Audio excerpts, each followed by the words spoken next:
Welcome to the Train of Thought podcast. My name is Logan DeCamp, and I'm a certified personal trainer and nutrition coach. And I'm Chloe DeCamp, and I'm a certified athletic trainer.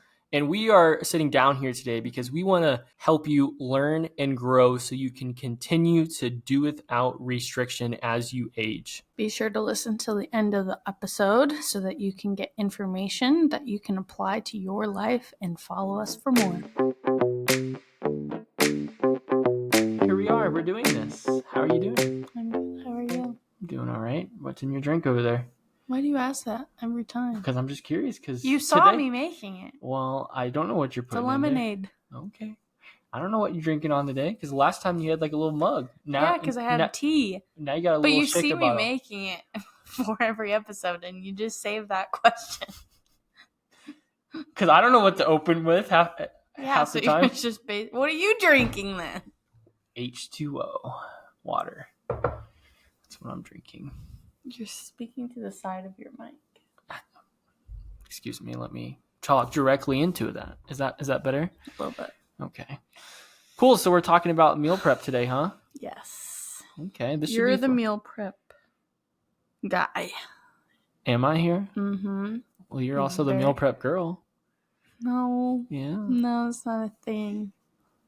Since when? No. I mean, when is the meal prep guy a thing? I'm saying that you are very dedicated to your meal prep. Like everybody I know who meal preps, who is like hardly anybody, I would say you do it the best. And you do it like really consistently. And you have your consistent things that you do. And you've mastered your schedule and how you do it. And I know you don't think that's true, but I think you have a ton of years of experiencing how to create your plan for your meal prep. Yeah. So you have an idea that you can get an entire week's worth of food out of 2 hours of cooking. Yeah. That's crazy. And that's more than just 3 meals a day. That's like extra stuff on top of it too. Yeah, I mean, I eat about 4 to 5 meals a day. Yeah, which is not easy. And so you have a lot of expertise, I feel like, in this. I have been doing meal prep. Oh, I just pulled a hangnail. Uh-oh. Ouch. I've been doing meal prep. Meal prep. I'm turning it to you. Meal prep. I don't know how long. Probably since you met me. Met you, yeah. And I started doing things for like lunches, and then I would like kind of half prep dinners. So I've just been progressively prepping more and more over time. Yeah. But yeah, I think Logan has a lot to speak on this. Yeah. Well, thank you. I mean, yes, I've kind of gotten it down because I've been meal prepping for the past 6 years, and I'll kind of talk about my backstory of how I got into meal prepping. But for me, I mean, I don't mind consuming the same meals over and over again. I mean, I'll rotate lunch, but breakfast, dinner are pretty much the same. I'll change it every once in a while. And but he means like the same as in not only every day of the week, but also like for every week of the month. Like you consistently eat the same stuff, but that's also because it works for you. Yeah. I mean, there's some people that can do that. I mean, I have clients that don't mind consuming the same foods. I mean, there's there's some people that don't like to eat the same foods every day. Right. And there's I'll have more to say on that. Yeah. There's 3 specific skills that I have that are going to work for every single person. If you are the type of person that, if you are the type of person that does not like to consume the same foods all the time, we do have some skills that we will share with you here that will help. But yeah, I'll just kind of go into my backstory and kind of how I got into meal prepping and kind of where I started and how things have progressed over time. And then we'll kind of dive into the skills here at the end. Does that sound cool? Does that sound good? Mm-hmm. Cool. So if we go all the way back to when I was in golf course management, so during the college semesters, I would have a lot more time to go to the gym, eat, more food and just kind of take care of my health other than drinking a lot. So that's the only one thing I wasn't doing in college, taking care of my health wise, was drinking. But I would, every single year, it would be the same story. I would put on a bunch of muscle in my college semesters, probably put on 15 to 20 pounds of just weight, and in combination with fat and muscle. I'd say a large majority of it was muscle. And by the way, I do have a stutter, so that's what you just heard, by the way. So I'm still learning how to talk, so thank you for your patience. But I didn't ever get a DEXA scan or a body fat test done, so I don't know specifically the amount of muscle that I'd put on during my college semesters, but I'd put on about 15 to 20 pounds every single time I went back to college. But then in the summer, I would work on golf courses doing internships. And like clockwork, within the first month, I would drop 15 pounds pretty quickly, like immediately. That's crazy. Every single year. And for some of those that are and for some people, that sounds really, really cool. Lose 15 pounds. But for me, it was all muscle. Like I would, because I'm burning so many calories, because in golf course management, I'm walking 15 to 20,000 steps a day. So the words with two are hard today, I guess. But so thank you for your patience. But 15 to 20,000 steps a day, working 12 to 15 hours a day sometimes, right? I mean, I'm a intern, so I mean, we're going to work crazy hours. Yeah. So the first month in the summer, every single year, I would lose 15 pounds and I would struggle to keep muscle on. And then I'd go back to college, and then within the first month or two, I'd put all that weight back on. And every year, like clockwork, this would go on for about 2 to 3 years. So finally, when I moved to Colorado, which was the same year that I met you, I was like, okay, this is the year that I'm going to start meal prepping so I can make sure that I don't lose weight. And it's funny. Sorry, one second. While you were in your like college semesters, you were eating pretty well. You weren't necessarily meal prepping because you were at college, right? And didn't have the access to it. But like when you were on the golf courses, did you have any kind of like kitchens to use for anything like that? Were you just eating whatever? So the first golf course I worked at down in Atlanta, Georgia, there wasn't a kitchen. It was just like a microwave. Yeah. So that was hard. I lived on Hot Pockets and pizza rolls because I mean I was young, right? But so that was part of it too, not having like the availability. But then the next year I did have a kitchen, so like I had the ability to, but it was just hard because timing and being busy, and I just didn't know how to make it work. And then in college, I was not meal prepping. I was able to, basically I wasn't moving as much as I was in the summer. True. So it wasn't as hard for me to eat enough to be able to keep that muscle, right?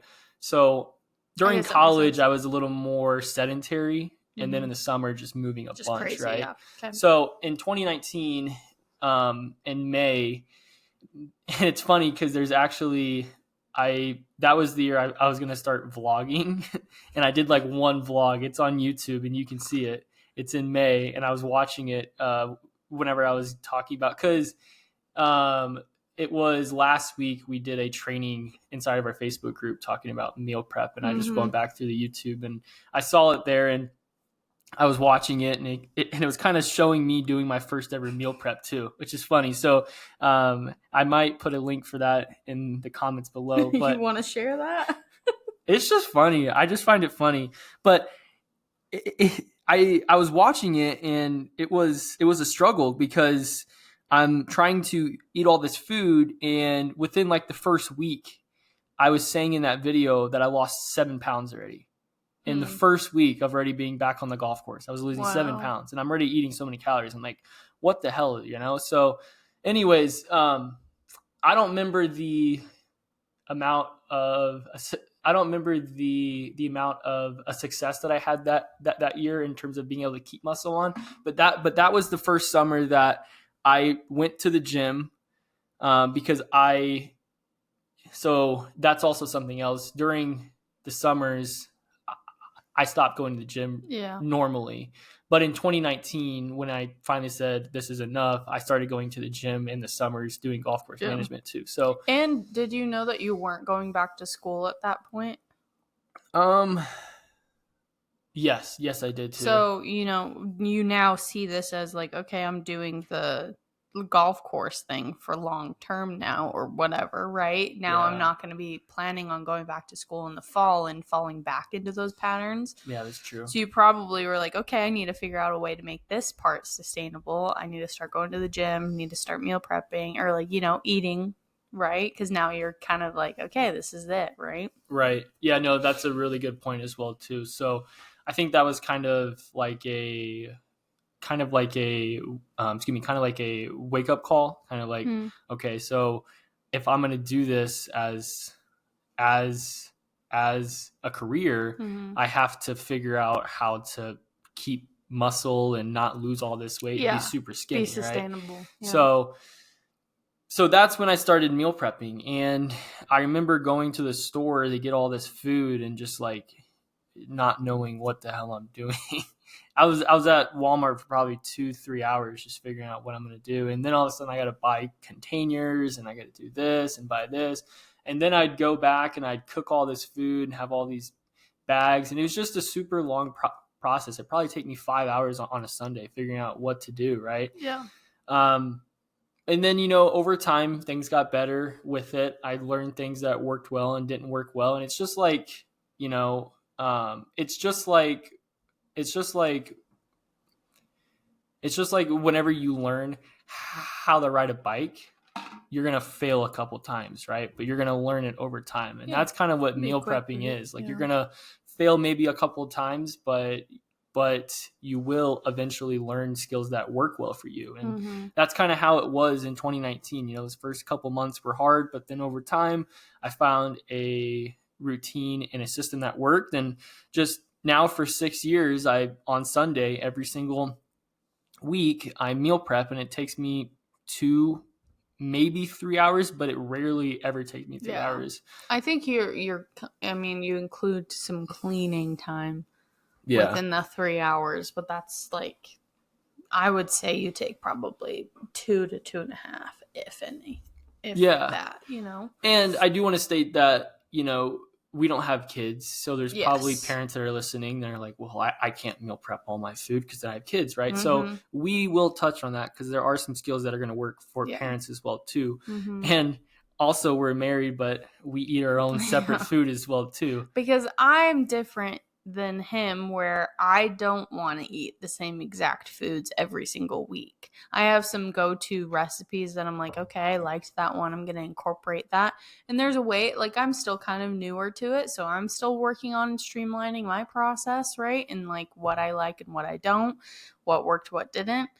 And like I don't like doing the same exact meal for dinner for weeks on end, and so we do everything kind of separate, which is sometimes it was pretty silly, but it works for us because we have different goals, and he eats a crap ton of food, and so like once we have bigger family, maybe it would probably change how that looks, but we still have the basics of how meal prepping works, and we can take these skills that we already have and implement it into that.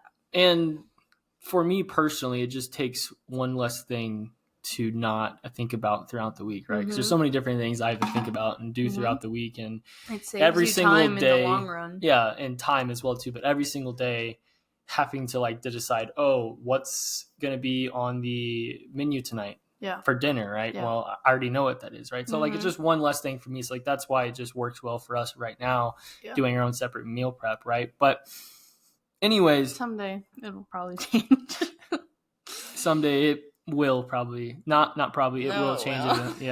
So anyways, long story here, kind of diving into the skills that are going to help serve you, but these are 3 skills that I wish I would have learned when I first started meal prepping 6 years ago. because a lot of people make the common mistake of trying to do everything at once. And for some, so for like me, that worked, but for a lot of other people, it doesn't. And they kind of just get overwhelmed, they get frustrated, confused, and then kind of just give up, right? Mm-hmm. So it's important that we can stack some quick wins so that way you have confidence and certainty that you can meal prep. So again, these 3 skills, and yeah, I guess my hello. So these 3 skills in no particular order, will help you regardless if you're a beginner meal prepper, advanced, or you have kids. They will help you regardless. Okay, so the first one is more for a beginner if you've never meal prepped, and it's start with the most difficult meal first. So in my experience being able to work with clients these past 4.5 years, I've seen time and time again that the most difficult meal across the board is lunch. Everybody's super busy around lunchtime. They got meetings and tasks. So normally we're looking for what is quick and convenient. Well, fast food, right?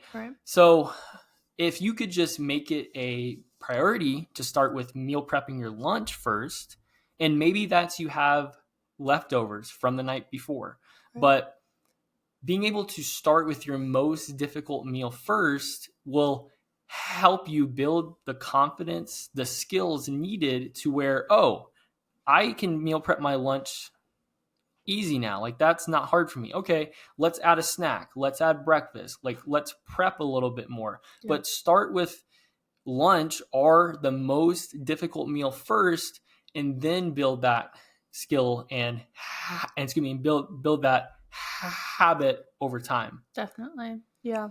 And like that's going to change for everybody cuz like sometimes lunch you may have like quick options. Like for me, I only have a few days out of the week that I need a lunch, right? And so just because of my situation.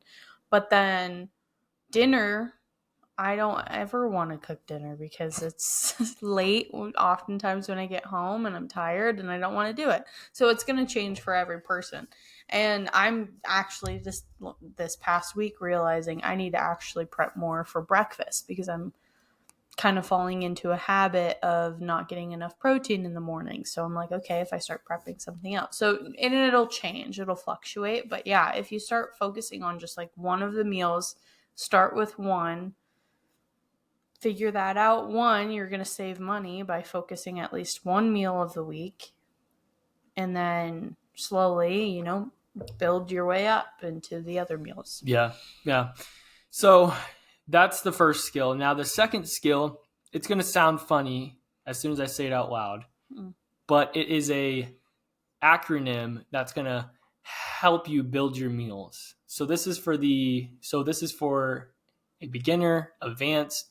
This is for every person who is trying to meal prep because it's hard to know what should I cook? What should I incorporate in my meal prep? Which make sure you stay till the end because we're going to give you the opportunity to get some free resources as well too. So that way you have I don't want to say anything yet, but just make sure you stay till the end because we're going to give you some free resources as well too to help make meal prep simple. But the second one, write this down. This is a acronym. Okay. Meg's fabulous figure stopped missing fries. Sounds funny. I'm going to break this down. And this acronym is it's going to help you get all your macro and micronutrients in your diet. Okay. So MEGS stands for meat. Think protein. So MEGS, meat, protein. And so incorporate protein. And then a fabulous, think fats. So fat and oils. So like avocados, nuts, seeds, things in that nature. Figure stands for fibrous vegetables. Stopped stands for a starchy carbohydrates. And missing stands for milk and milk products. If you're lactose intolerant, think dairy free. And fries, hello. Sorry, that's loud. And fries stands for fruit. Okay. Nice. So Meg's meat, fabulous is fats and oils. A figure is fibrous vegetables. Stopped is a starchy carbohydrates. And missing is milk and milk products. If lactose intolerant, think dairy free. And fries is fruit. Okay. Yeah. Meg's fabulous figure, stop, missing fries. Gorgeous. And if you think back to like elementary school, the little food pyramid and the My Plate and things like that, it'll just remind you like, oh yeah, just the different components. I know that can get kind of controversial on like, oh, where's what on the tier and how much of what. Doesn't matter in this case. We're just saying incorporate, when you're like looking at a meal prep, the most effective way of meal prepping for your goals, whether that be, losing weight, building muscle, whatever, or just to have a good meal that's going to keep you full for longer, is incorporating all of these options, or at least, making sure you have the protein, make sure you have a good fat source, good starchy, carb, and then you figure out the vegetables, and that's like a perfect meal on its own. And then you can have a little fruit for snack. You know what I mean? Like things like that. If the fruit doesn't seem like it fits into that meal, which I mean, most fruit doesn't match up super great, you can add that as like a side, right? Exactly. But yeah, that way you're getting everything you really need out of that meal, and it's gonna fill you up faster than some quick something from the fast food restaurant. Correct. Yeah, cool. So then the last one, the third skill. So this is a skill that's going to help a parent, especially because parents, it's often when there's kids in the mix, it's kind of hard to cook all your meals at once, right? So this is when I would suggest cook protein and other items in bulk. So cook like your carbs in bulk, cook your protein in bulk, cook some of these foods in bulk. So that way, when the time comes, like lunch, and you're scrambling, there's not a lot of time, you can just pull these things out of the fridge and then just kind of make a meal. Yeah. But it's really important that, because when it comes to protein, it takes the longest to cook that. So if you take a couple hours on Sunday or just one day a week to kind of to cook some of these foods in bulk, it's going to help save you time, and also just it's going to help ensure that, because the biggest problem is why we make not the best nutritional decisions sometimes is because we are suffering from a decision fatigue, right? There's so many decisions throughout the day, but this is just going to help make things simple because it's cooked, it's prepped, and you can just pull it out and go from there. Microwave it, call it good. Yeah. I like the idea of like ingredient prepping, like kind of like we're talking about here. If you get, say you're for your week, you want to make some chicken, and then like chicken breast, and then you'll have some ground beef, and you'll alternate between those two for meals. And then you have some rice, and then you have some pasta. Those are like four, like I feel like the basics of everything, right? Like you can make so many different meals out of those four things.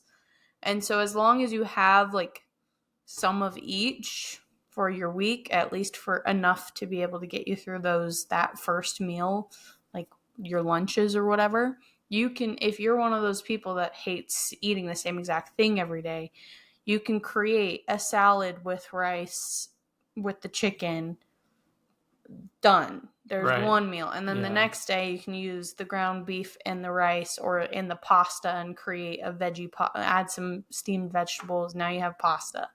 You know what I mean? So like now you can create something that's not just the same thing over and over again, and it doesn't feel as repetitive, and you also are getting your main sources of the carb and the protein in, and then you just have to figure out the way that you're going to fit the other things in, right?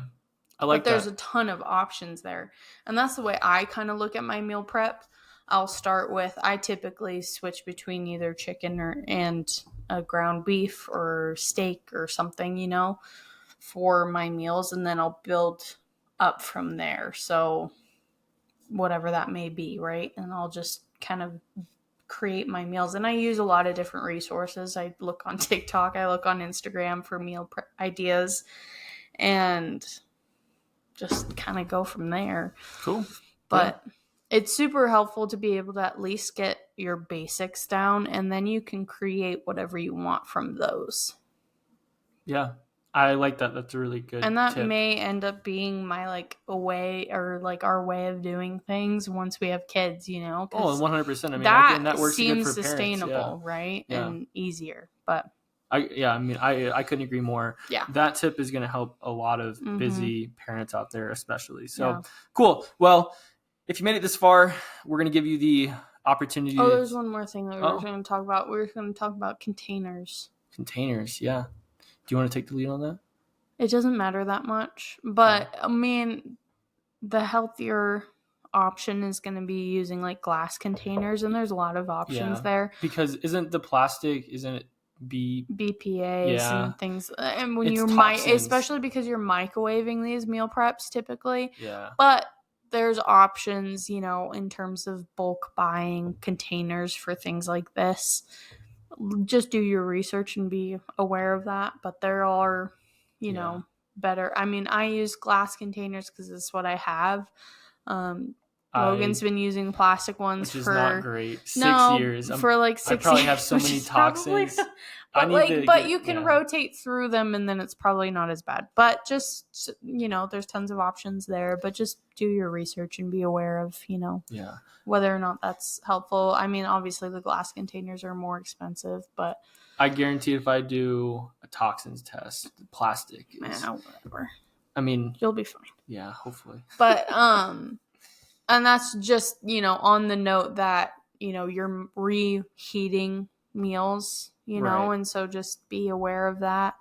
You know, we're not experts on the safety of reheating things. Like, just be smart and make sure you're cooking everything thoroughly and being good about it. But I think meal prep is a super great idea, and some people are so turned off from it because of, I don't want to reheat my food and it doesn't taste better the second time. And I'm like, honestly, get over it. Like, it doesn't taste that different.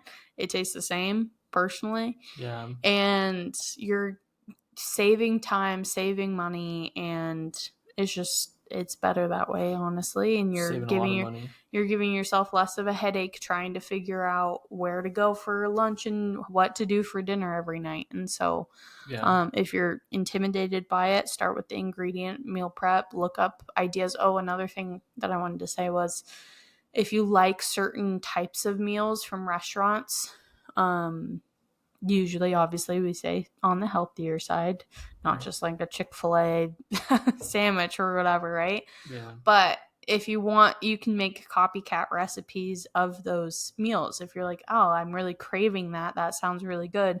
Create it at home. It usually isn't that much work. And modify it and figure out what you like. But that's something I've done many times before, is just recreating meals. And use a crock pot, use your rice cooker and things like that. Those can help with making things in bulk. So yeah, I mean, that's one thing. So there's a couple things that came to mind there as you're talking. Crock pot meals are huge. Mm-hmm. So easy. I have a client I was working with for a couple months, and she struggled to cook, and she started doing more crock pot meals, and now she can meal prep easier because it's just set and forget. Right? Most crock pot meals that you look up, if you're gonna like go on scroll on TikTok and look it up, almost all of them include like freaking a block of cream cheese, and it drives me nuts. What? Why? No, it's crazy. Serious? I'm serious. If you look it up, and I am like, oh my gosh, it's so annoying because like, why? I don't know. It's just like it always includes like tons of dairy and stuff. I've done several crock pot things. You can make soup really easily. Salsa chicken, literally just chicken, bottle of salsa, cook it, done. Easy. There's tons of options out there. You just have to do a little bit of digging in terms of what's going to be healthiest. So take that with a little bit of grain of salt. Not all of the recipes that you see online are healthy, even if they're quick and easy. And the last thing I want to say before I give people the opportunity to take advantage of 2 free resources, at a bare minimum, at least sit down and plan out your meals for the week. Yeah. If you have a family or just in general, because if you fail to plan, then you are planning to fail. So it's important that you have some sort of plan going into the week. Because if not, then again, you are planning to fail. So, anything else? Creating a list of what has worked and what hasn't worked. That's something that I should do, because every week I'm like, what am I going to make this week? I don't know. Like, I was trying to look back on a recipe that I did like months ago, and I can't remember what it was and what I used. So like writing things down that are like, that was a good one, I want to put that into the rotation. Write it down so that you're like, okay, that one was a good one. That was easy. I liked eating it. And then you don't get stuck every week. Yeah, that's a good idea. So, anything else? That's it. Okay. Well, if you made it this far, 2 free resources. I just need you to send me a message on either Instagram, Facebook, or email at logan@champ-camp.com and simply DM me the word book, and we will send you a bunch of recipes, and we will send you our Champ Camp Meal Builder Guide. So that second skill, Meg's Fabulous Figure Stop Missing Fries, in that Meal Builder Guide, we have a bunch of different foods for each word of that acronym that's going to help you build your meals so you know what to incorporate. And then we're going to send you a bunch of different recipes as well too. So make sure to send me the word book, and we'll get that sent to you. But yeah, thank you for your time here today, and we'll see you on the next episode. Sweet. Bye. Bye.